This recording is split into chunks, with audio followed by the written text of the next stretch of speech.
a lot of people are talking across the country. They're looking at California because of this mileage tax that is being studied here in the Bay Area.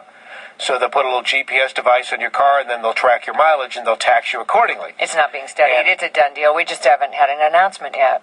Well, maybe Mimi would agree. Mimi is one of our listeners, and on a Whistleblower Wednesday, she often calls in, and she keeps track of this stuff like really nobody else. Mimi, thanks for calling. So talk to us about the latest regarding the mileage tax. Brian, thank you for covering this issue.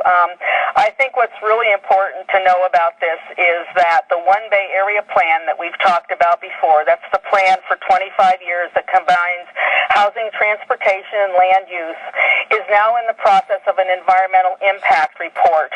And there are 5 alternatives. And one of the alternatives, and these alternatives were being studied and open for public comment until I think it was July 11th. And all of a sudden, at the last minute, between the time they closed the public comments and the time they voted on it, they inserted this vehicle mileage tax.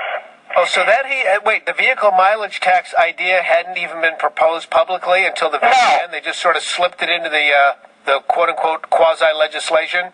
Yeah, that's what's so deceitful about this whole process, because if you remember, we had people attending these hearings and commenting on the scoping issues, and you had even played the comments of this one lady. They wouldn't even listen to you guys. Pardon? They wouldn't even listen to you. They weren't listening. Not only weren't they listening, what ended up happening when we researched this is there are certain groups that are favored groups in these organizations, and they include an organization called Transform, Urban Habitat, and Public Advocates, and all of these people are pushing for social equity.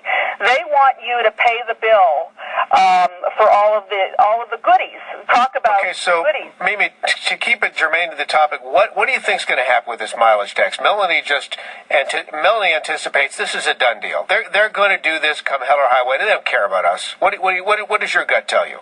My gut tells me yes, they will do it unless there's enough outrage to stop it, and that's really where we have to be, is in the outrage area and actually in front of our city councils and in front of the Association of Bay Area Governments and telling them we do not want Alternative 5. So if you were going to, and it's called Alternative 5, so Mimi, if you were going to protest one entity, because if we were just to focus our attention on one particular body in the state of California, who would we focus that energy upon? Would you go after CARB? Would you go after Metropolitan Transportation Commission? Who would you go after? I think at the regional level they're not going to listen to you. Quite honestly, there's no one silver bullet here. I think every citizen has to go into their local city council and say, we don't want regional government. We want local government to control. And if the local people will get a spine, your city council and your mayor, and go to these entities and say, we don't want this, that's the only way we're going to turn this around. We're going to work on it. We're not going to go away from this issue. We appreciate all you're doing, Mimi, here with us on KSFO.